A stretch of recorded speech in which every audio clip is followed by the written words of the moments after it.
Ha iniciado la cuenta regresiva. El equipo está listo.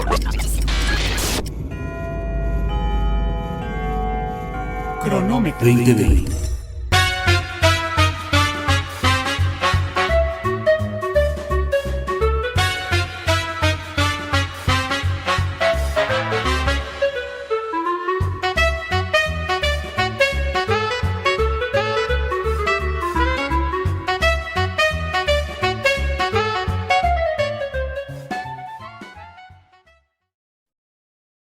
Amigos, amigas, ¿qué tal? ¿Cómo les va? Muy buenos días, muy buenas tardes, muy buenas noches. Los saluda David Mendoza. Estamos transmitiendo desde nuestra página de YouTube y también por nuestras plataformas Facebook e Instagram. Bienvenidos nuevamente. Esto es Cronómetro 2020 y el día de hoy me da mucho gusto realmente estar aquí con mi buen amigo Iván Moreno. ¿Qué tal, Iván? ¿Cómo te va? Muy buenas tardes, días, noches. ¿Cómo estás? ¿Qué tal, David, amigos que nos siguen a través de las plataformas de Cronómetro 2020? Nuevamente un placer estar con ustedes para platicar de temas bastante interesantes. El día de hoy no está por demás irlo mencionando porque sí, tuvimos un lunes negro, un lunes que al día siguiente pudimos decir que estuvo de la Zuckerberg. Así es. Definitivamente. No, pero además al pobre hombre también le llovió sobre mojado en el Senado norteamericano. En todos lados, Iván. Y es que, fíjense, amigos, que no queríamos dejar de analizar, no queríamos pasar de largo esta situación que, bueno, pues se vivió precisamente la semana pasada y que tiene que ver precisamente con la caída de las redes sociales. Sobre todo tres dentro de un monopolio, que aquí también es súper interesante, porque estarás de acuerdo, Iván, conmigo, y justo para eso queremos platicar el día de hoy, sobre este esquema. Y es que finalmente lo que tenemos, Iván, es que cada día tenemos una sociedad que está involucrada muchísimo más con las redes sociales. Una sociedad que finalmente está estructurada a partir de una condición en la cual la virtualidad se ha convertido como un esquema no solamente de entretenimiento, sino de una comunicación cada vez más profunda. Llama la atención que, bueno, pues estas tres redes sociales, Facebook, Instagram y por supuesto WhatsApp, bueno, pues se han convertido en una columna vertebral no solamente de las personas, no solamente, yo recuerdo muy bien cuando Facebook surge como red social, no solamente se convierte como un acercamiento hacia el encontrarte con tus antiguos amigos, de la primaria, de la secundaria, bueno, hasta del kinder, encontrarte con el viejo amigo que perdiste o tu vecino con el cual habías perdido contacto porque se cambió de casa, reencontrarte con el familiar. Y estas redes sociales permitían en una buena instancia, en una primera instancia, bueno, pues justo un mayor diálogo, un mayor acercamiento. Poco después, obviamente aparecen otras redes sociales haciendo competencia, específicamente estoy hablando de Facebook. Y después, bueno, pues aparece este servicio también de mensajería instantánea, WhatsApp. WhatsApp, que también al estilo el famoso Messenger que antes existía en Hotmail, bueno, pues lo podíamos llevar en nuestro celular. Y bueno, pues finalmente esto también, de alguna forma, pues nos hizo olvidarnos un poco, o yo no sé, Iván, de que el teléfono móvil, que el celular, sirve para comunicarnos y dejamos de hablar para mandarnos mensaje a través de WhatsApp. Mandamos iconos, mandamos fotografías, mandamos GIFs, mandamos notas de audio, mandamos mensajes de video, pero sí, se nos cae el lunes el servicio. Hay quienes dicen que fue un autogolpe para subir los recursos, fue un golpe maestro financiero, pues para que viéramos qué tan dependientes estamos nosotros, obviamente, de estas redes sociales. Y bueno, pues otra de las redes sociales también muy interesantes que se vino abajo y que son parte de este monopolio es precisamente Instagram, ¿no? Instagram, que de alguna forma pues nos plantea también este elemento muy visual, no solamente en fotografías, sino en videos, sino que se ha convertido también en una forma de expresión de los jóvenes de hoy. Llama la atención, y con esto ya te doy la palabra, mi querido Iván, porque creo que son varios puntos, que tenemos que hacer aquí referencia. el hecho de que esa misma noche de ese lunes que se cayeron estas 3 redes sociales, pues se hizo un estudio rápido en el cual se señaló que si los jóvenes o la mayoría de estas nuevas generaciones, que son realmente quienes más utilizan este tipo de herramientas, pues si habían utilizado su teléfono para hablar o para comunicarse con alguien más. Y es curioso porque dentro del porcentaje rápido que hicieron en esta encuesta, resulta ser que no, que los jóvenes prefirieron irse a otras redes sociales como Telegram, TikTok o inclusive comunicarse a través de Twitter porque nadie utilizó el teléfono. Iván Moreno, estamos en tiempos interesantes, por ahí dijeran, donde nuestra dependencia a las redes sociales es un factor común. Vamos a empezar por lo cotidiano, Iván, vamos a empezar por la vida diaria, por los jóvenes, que obviamente plantean estas redes sociales como un elemento fundamental para su comunicación. Iván Moreno. Bueno, David, déjame decirte que ahorita estoy haciendo un ejercicio rápido también. Por eso es que estoy viendo hacia abajo, estoy viendo mi teléfono, estoy viendo Twitter.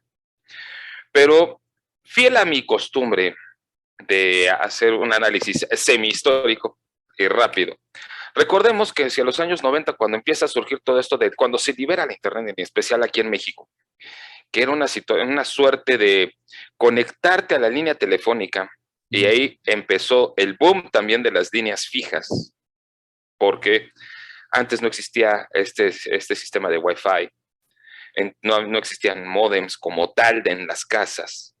Entonces, el único punto de acceso era la línea telefónica. Entonces, a raíz de ahí, empezaron a existir varias líneas en casas, que eran dos, una para el internet, para la computadora, y para las incipientes redes domésticas, porque ahí es cuando empezamos a hablar de puntos de acceso, redes, conexión, módem, es cuando se convierte cotidiana esta palabra, hacia mediados de los 90, finales de los 90. Y después, yo recuerdo nuestros primeros correos electrónicos eran correo web, ¿sí? No sé si te acuerdas tú, que eran dos, eran dos, que además son los abuelos del Hotmail, porque después de correo web se convierte en Prodigy, y después se convierte en MSN, y después se convierte en no, pero además se convierte en Hotmail, y ahora Outlook, que ha sido o sea, imagínate, o sea, casi 30 años de esa evolución. Y en este sentido, Iván, en este sentido, déjame interrumpirme un poquito, porque finalmente lo que se nos prometía con estas redes sociales en ese momento, pues era justo el correo electrónico, ¿no? Que el correo electrónico se iba a convertir o iba a sustituir a, por lo menos en el mundo laboral, a los oficios, ¿no? A los documentos. Que se tenían que triplicar, que se tenían que sacar 3 copias o 4 copias para entregarlas a las instancias correspondientes. Bueno, ahora a través de un correo electrónico, bueno, pues iba a quedar todo listo. Las personas que acudían allá a Santo Domingo, en el caso de México, pues recordemos a que les escribieran una carta, ¿no? Ahora ya tú puedes escribir tu correo electrónico en esta carta, pues para comunicarte con algún otro familiar. Pero es ahí justamente donde empiezan a surgir las primeras salas de chat. Entonces ya acordabas las citas y te metías. Entonces ya los distintos servicios, porque además antes en tu computadora tenías que precargar un software, ¿sí? O meter un disco como tal, pero no un CD, sino, o sea, un floppy. Y entonces descargabas el sistema operativo para poder tener conexión al recuerdo Star Media, que es la antecesora de Yahoo. Recuerdo también Tutopía, que era argentina. O sea, recuerdo tantas páginas, y ahí estaban las salas de chat y era mucho más rápido. Ya después empieza el ICQ, empiezan a generarse puntos de encuentro, que eran las salas de chat, y al ver esta situación, empiezan a surgir los antecesores de Facebook, MySpace y Hi5. ¿Sí? Que son ya estas salas en donde ya puedes subir fotos, encontrarte con amigos que tienes años de no ver, empezar a reunirte con la gente. Llega por ahí del año 2000, entre 2007 y 2009, llega ya la primera mensajería como tal, que es Twitter, ¿sí?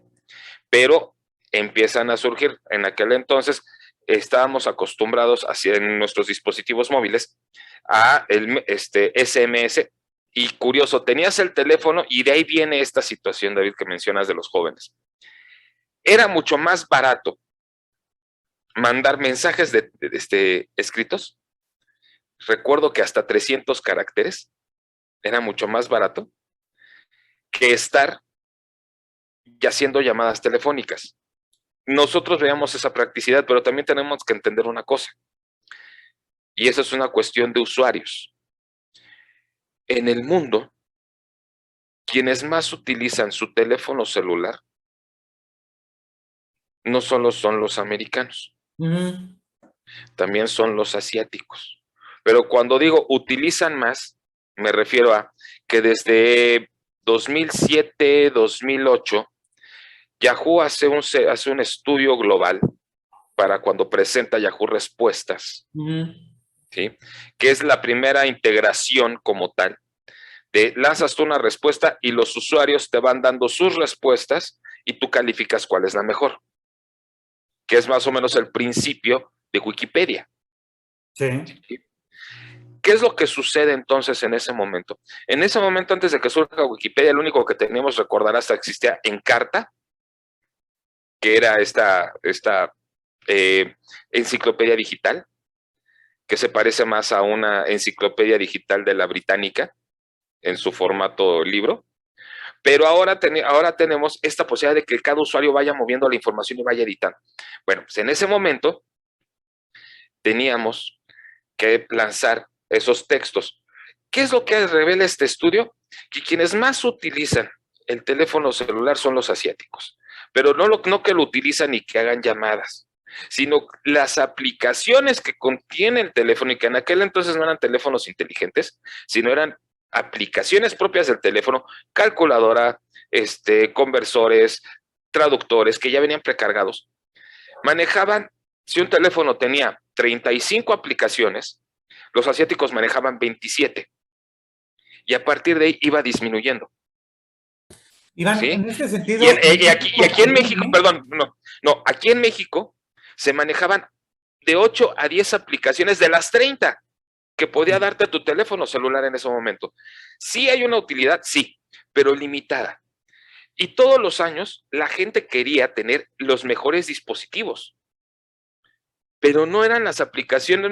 Uno podría pensar, yo busco la herramienta por la herramienta que tiene, por la capacidad de trabajo.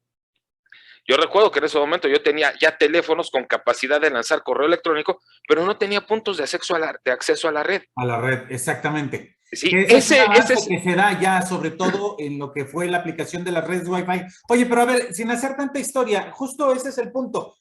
Justo en este apagón del cual estamos hablando, se menciona que más o menos 80 u 85 millones de mexicanos se quedaron sin acceso a estas tres redes. Aquí, sí, porque son las más difundidas. O sea, aquí, son las de mayor uso porque son las más difundidas. Pero yo te puedo decir. Hay personas, Iván, que tienen que están adecuadas o que su vida paralela a su vida real transcurre en las redes sociales, es una brutalidad, es una cosa muy importante. Pero David, date cuenta de algo, y con esto lo voy a ejemplificar.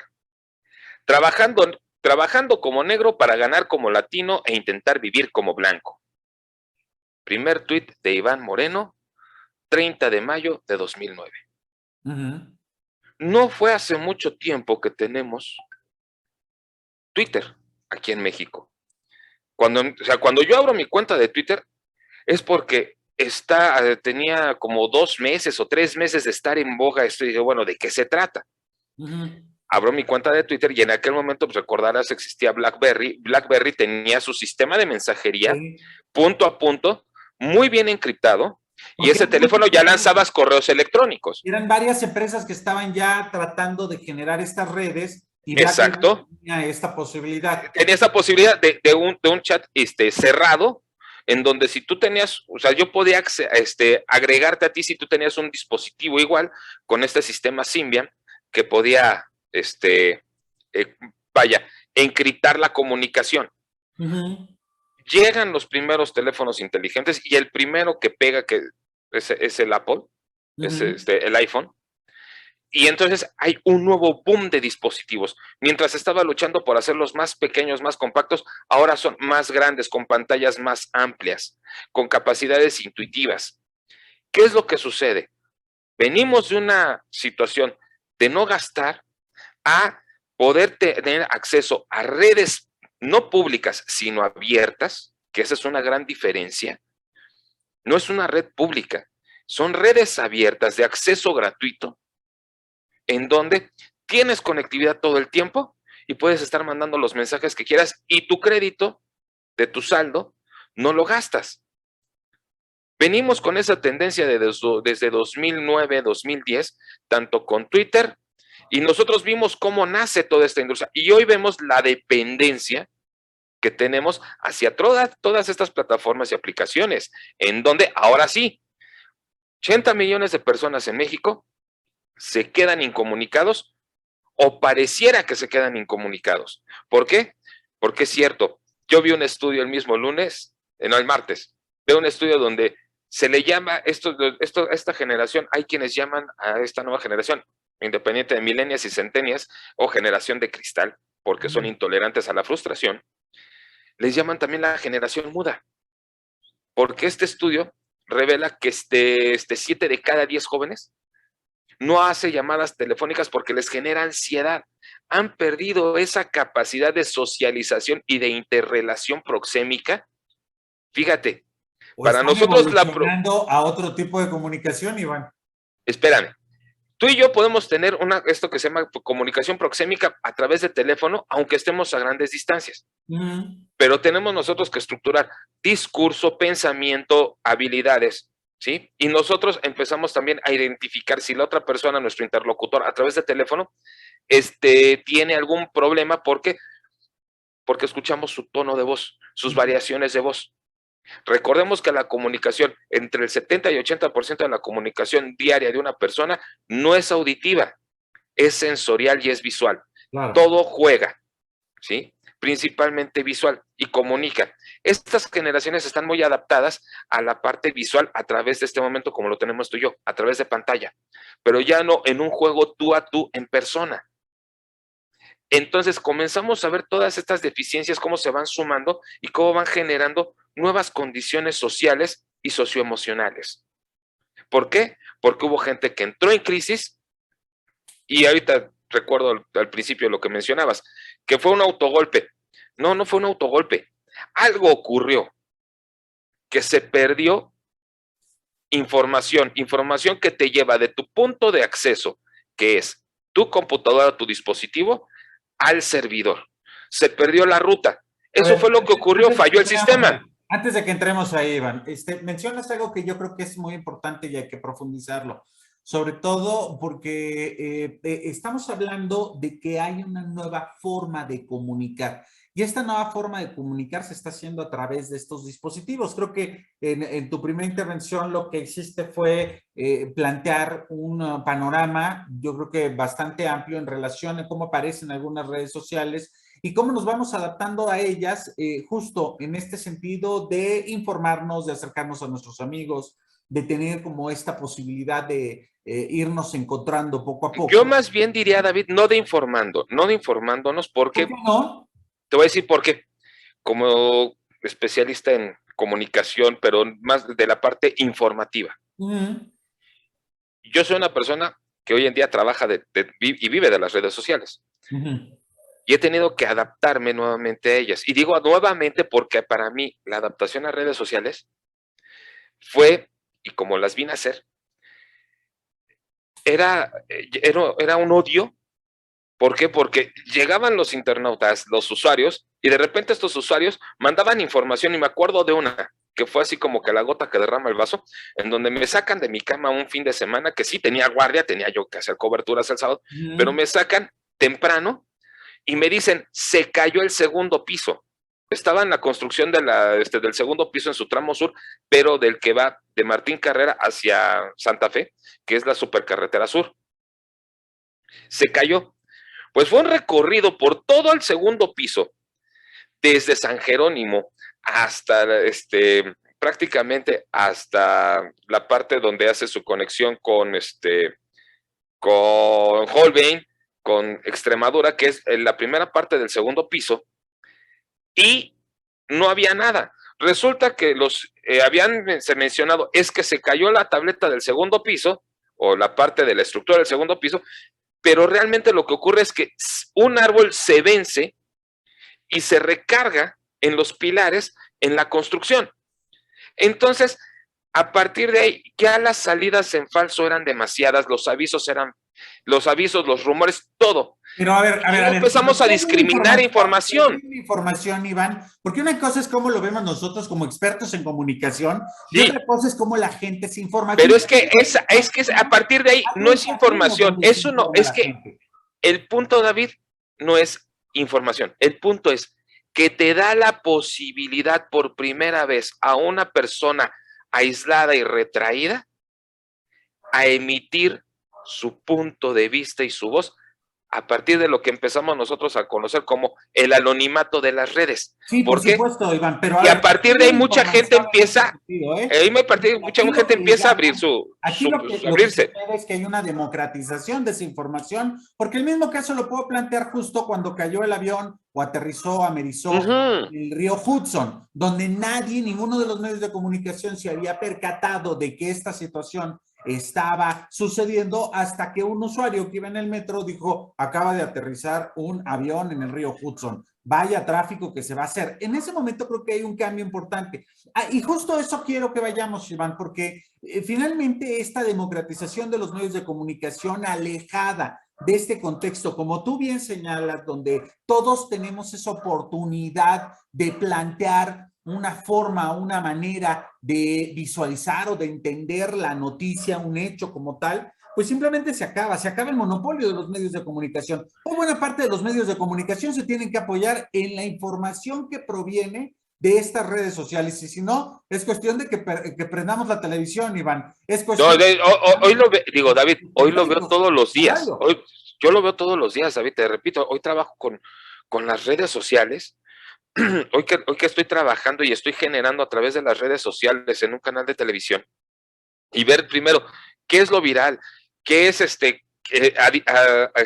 hacer lo que le llaman ahora el rastreo de información, verificación, que eso es lo que nosotros no teníamos al principio con las redes, ¿sí? No teníamos formas de verificación, ¿sí? Ahora ya las tenemos, comprendemos un poco más, pero ha sido un camino, por lo menos, de 11 años de estar aprendiéndolo en el día a día.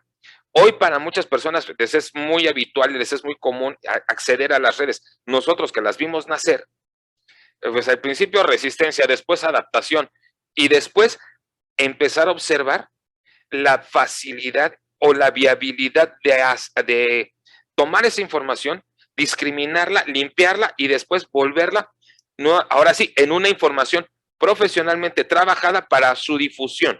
Oye, pero a ver, espérate, ya no estamos desviando otra vuelta el tema, porque el punto aquí es que ¿sí? Se caen las redes sociales la semana pasada. Es que no nos quedemos ahí porque estamos, David, estamos tocando un tema importante. A ver, David, tú estás hablando de informarse, ¿sí? Yo te estoy hablando de los hábitos de los usuarios, de un inicio, ¿sí? Que fue, me siento bien como mi primer tweet, me siento bien a punto B, generarme una vida virtual alterna a mi vida real que es más tolerable, con fotografías de qué estoy comiendo, dónde estoy, y empezar con las selfies, ¿sí? A, viene una pandemia, bueno, primero, empiezo a discriminar información y a convertir esa información, procesarla, trabajarla, limpiarla y difundirla nuevamente a través de estos canales, ¿sí? De estas plataformas, y después viene pandemia y ese es ahí donde viene la situación más difícil de aceptar. Porque muchas personas no han logrado adaptarse a esta situación. Se caen las redes, David, y no se cae la comunicación solamente.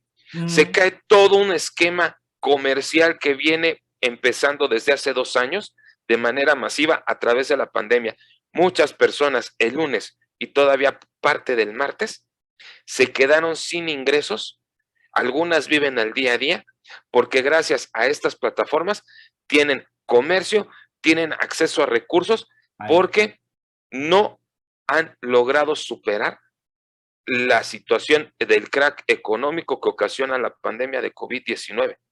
Y eso es un elemento importante. Por eso es que esta caída resulta, ya viendo toda la fotografía completa y viendo cómo surge, y ahora qué utilidades tiene con todo, y lo que nosotros hemos discutido, que no todo es miel sobre hojuelas, porque también cuántas veces hemos dicho aquí que en ocasiones decimos, Humberto Eco tenía razón, y tiene razón, pero es ahí donde regreso.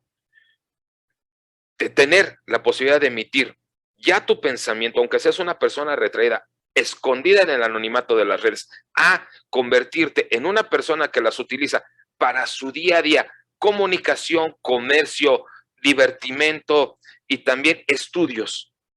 Ese es el punto, David. Por eso se volvió en algo relevante, pero cuando dicen, es que esto lo hizo para tener un golpe económico, David, perder 6,600 millones de dólares en menos de 24 horas, en 7 horas que duró. Es una cantidad importante. David, el apagón duró 7 horas.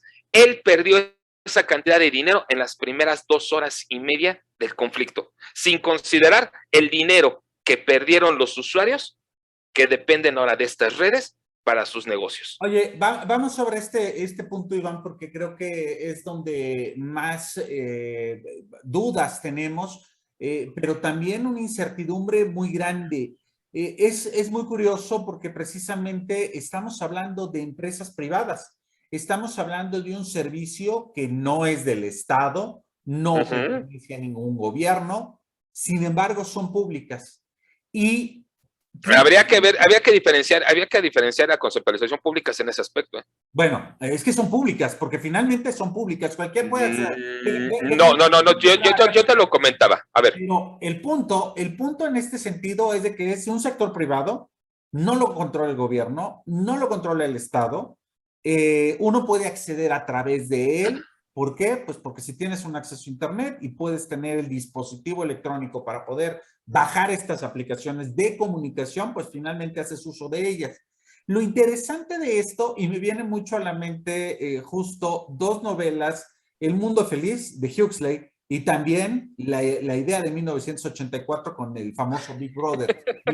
Y estas novelas que, bueno, pues estamos hablando que en buena medida son del siglo pasado, de principios del siglo pasado y después de mediados del siglo XX, nos están planteando ya esta forma de control y manipulación a través de un sector totalmente alejado, y hablo de alejado en términos de lo público, en el contexto en el que seguramente tú me lo quieres explicar, ¿no? Que lo público tiene que ver con el Estado y con el gobierno. Bueno, son públicas porque todo mundo puede acceder a ellas, hay una democracia en ese sentido. Sin embargo, este control que tienen estas empresas privadas transnacionales son realmente relevantes por una razón, porque finalmente no solamente nos controlan en la posibilidad, Iván, de tener nuestra información. Nosotros estamos cediendo nuestra información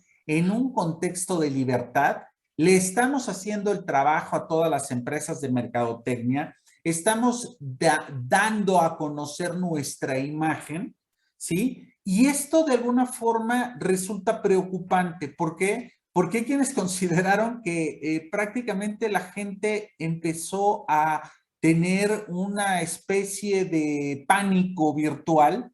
¿Por qué? Porque entonces, ¿qué sucedía si nos quedábamos sin estas redes? ¿Qué sucedía si perdíamos el control de nuestra vida virtual? Creo que lo apuntalaste muy bien, Iván, en este sentido en el cual justo estábamos planteando una manera, una forma en la cual hemos tenido ya una vida paralela. Parece que vamos corriendo en 2 carriles, ¿no? Una parte real, una parte virtual, y parece que la parte virtual siempre nos va perfecto, mientras que en la parte real dependemos no siempre. de una medida de esto. Bueno, no siempre, pero mira, esto que tú mencionas, David, Y ahorita me viste que volteé por un libro, ¿sí?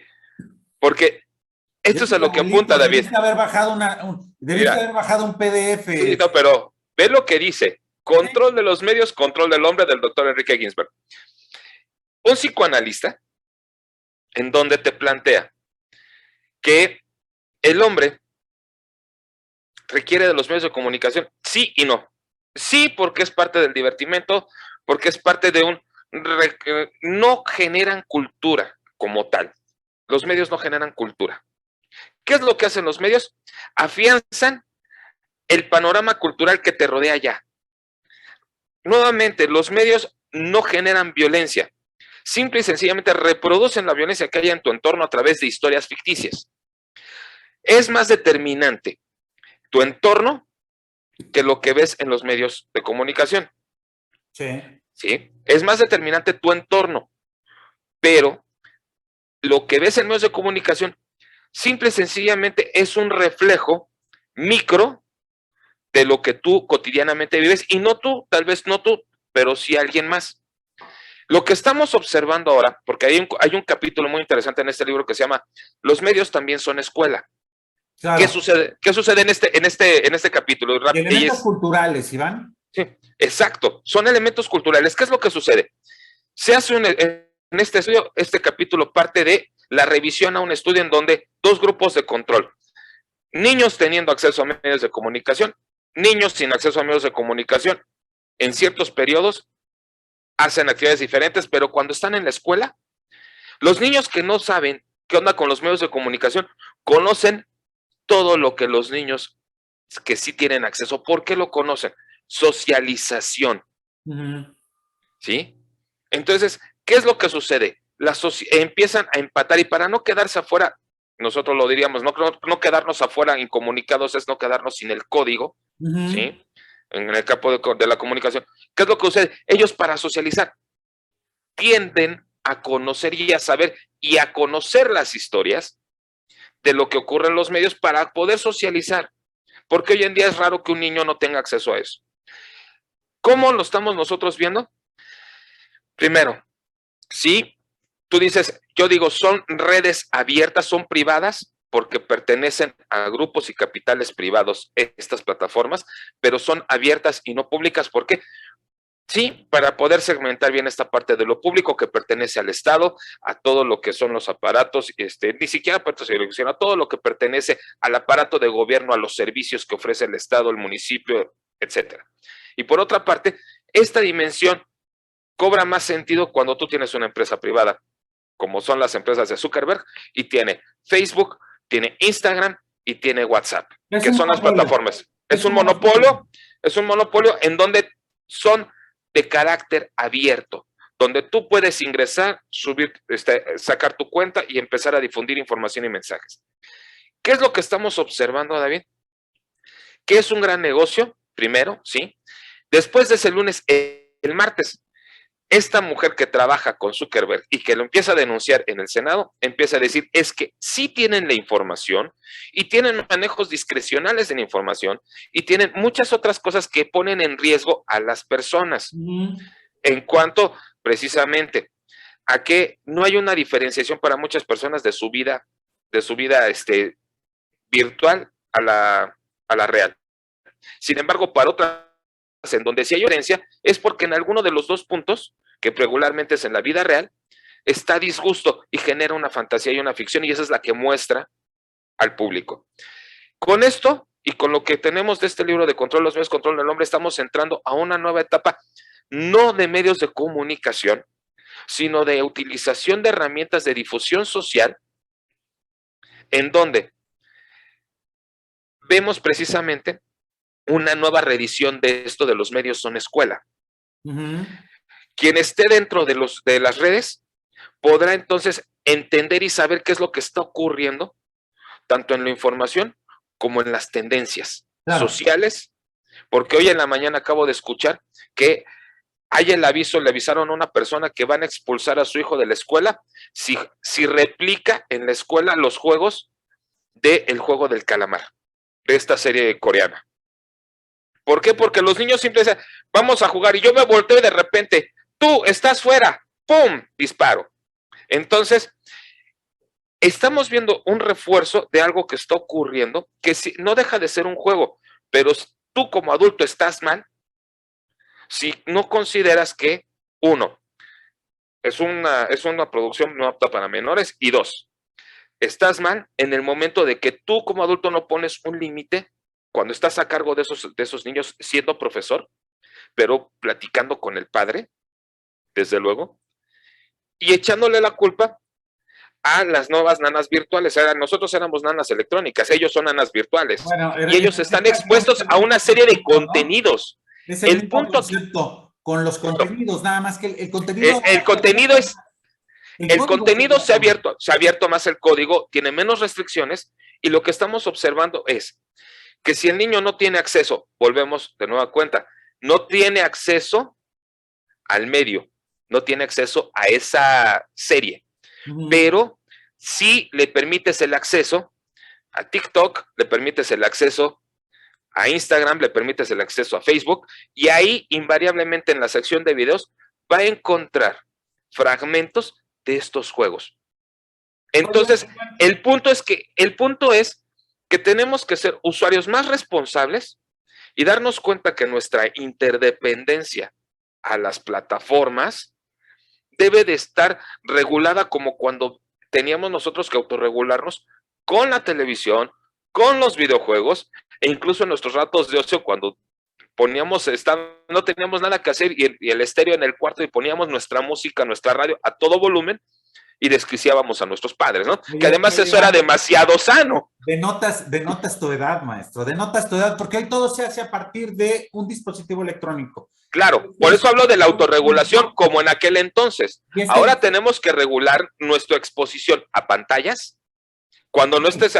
Oye, no estás trabajando. Ahí hay un punto interesante en esto, Iván, porque justo tiene que ver con este discurso de libertades, este discurso en donde precisamente pues se plantean diversos esquemas. Y quiero regresar un poco hacia esto, Iván, porque justo creo que, y no por nada, en el Senado de los Estados Unidos, no por nada el mismo gobierno norteamericano, pues ha llamado la atención al dueño de estas empresas, el señor Zuckerberg, justo en el sentido de cuáles son realmente los alcances que tienen sus redes sociales, qué tanto estamos dependiendo de ellas, y creo que en algún punto el gobierno norteamericano también se está dando cuenta que es necesario, como tú señalas, mantener un control. ¿Estaríamos hablando de censura, Iván? ¿Estaríamos hablando de que el gobierno norteamericano está planteando de una u otra forma de acceder a recursos que le permitan controlar lo que las personas están poniendo ahí? ¿Se estaría atentando contra las libertades? Creo que es un buen tema, sobre todo porque lo hemos planteado de una manera, yo creo que muy general, en términos de cómo han ido evolucionando las redes sociales, de qué forma nosotros nos hemos atenido a cada una de ellas, cómo son parte de nuestra vida y cómo corren de manera paralela a nuestro sentir.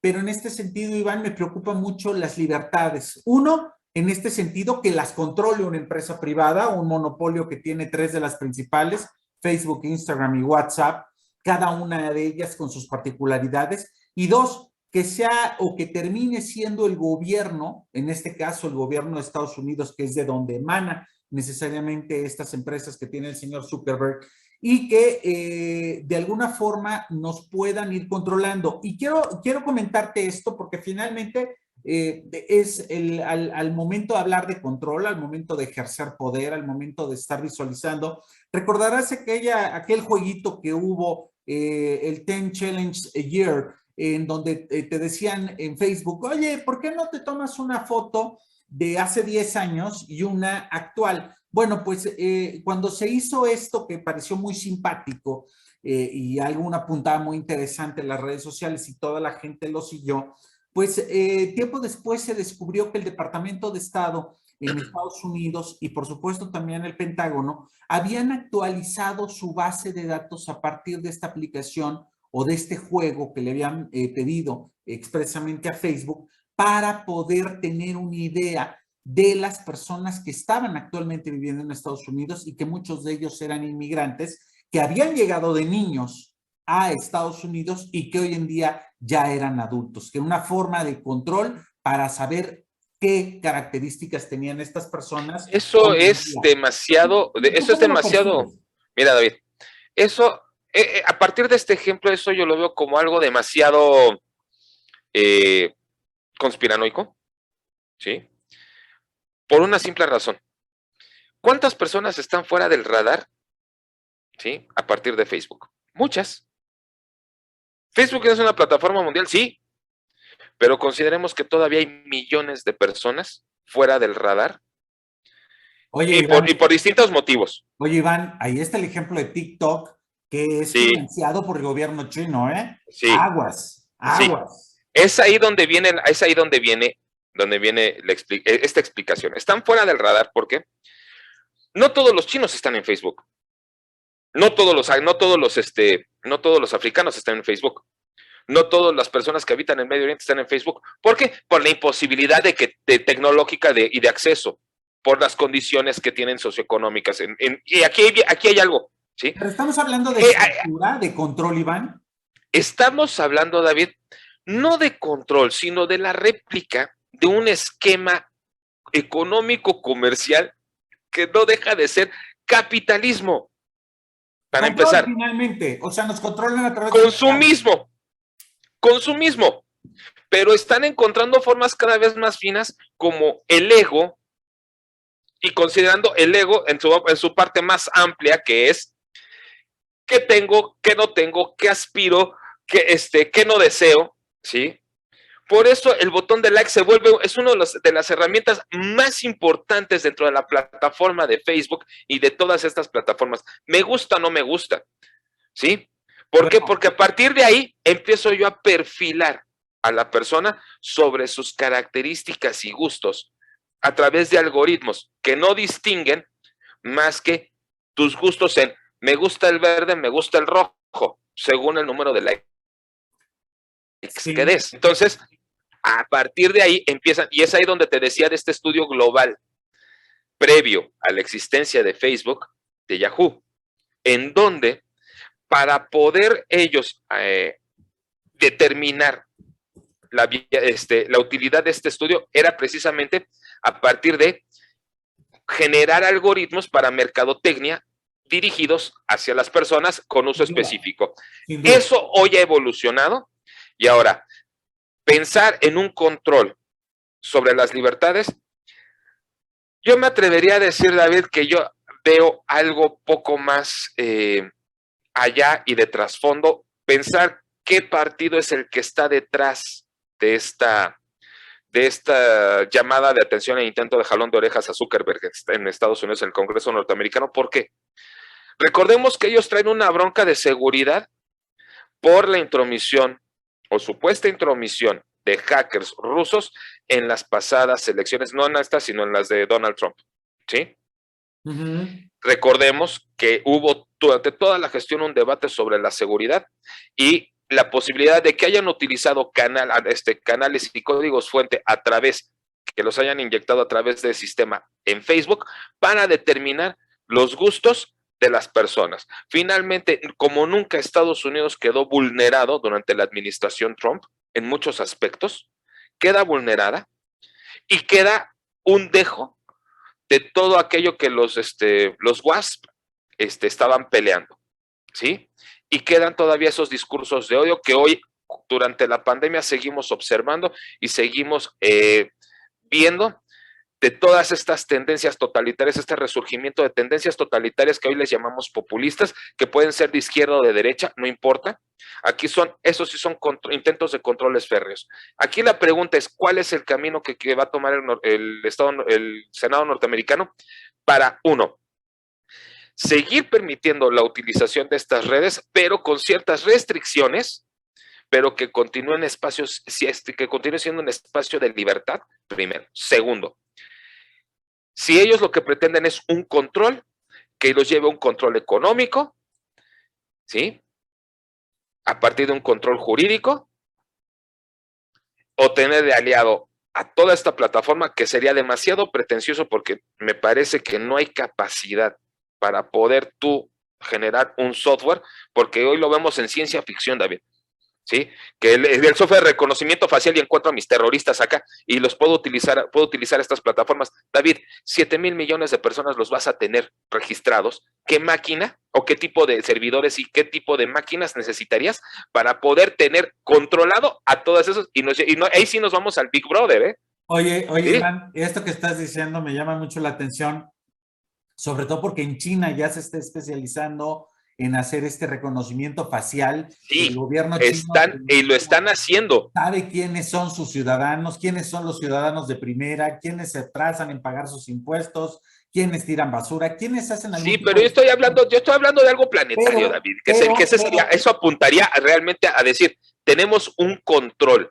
Pero hoy estos totalitarismos, Ivonne, nada más para que nos quede claro, se pueden ejercer no solamente desde el Estado, obviamente con una cantidad importante de recursos que suenan a ciencia ficción, así como en algún momento los aviones o los viajes a la Luna se habían planteado como parte de la ciencia ficción. Estamos obviamente entrando en este momento en el cual, justo y simplemente para ir cerrando el tema, mi querido Iván, pues lo que tenemos aquí es de que se cayeron unas redes sociales importantes. Se cayeron redes sociales importantes, pero hay algo que me gustaría tocar, David.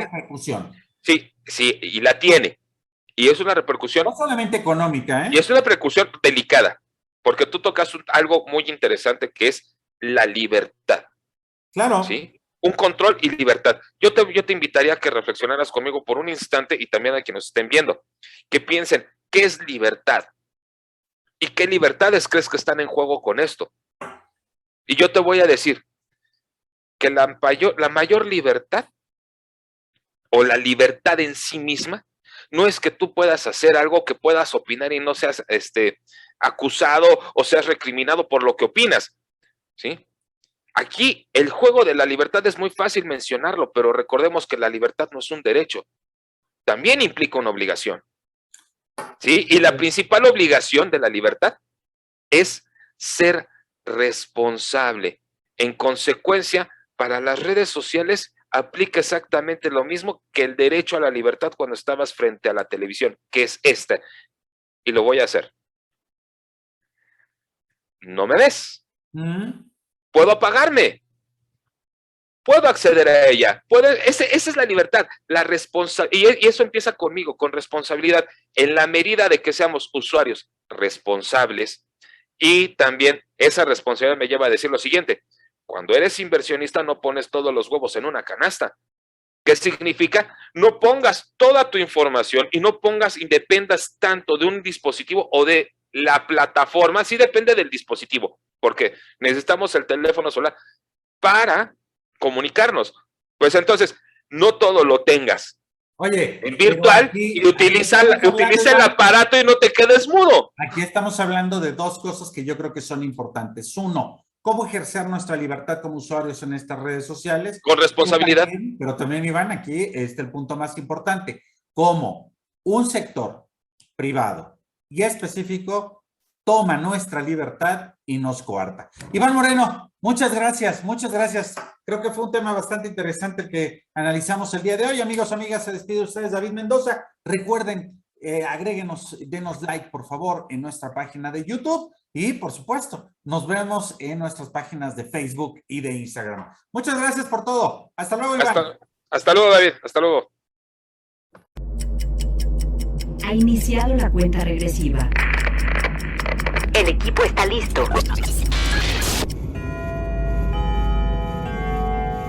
Cronómetro. 2020.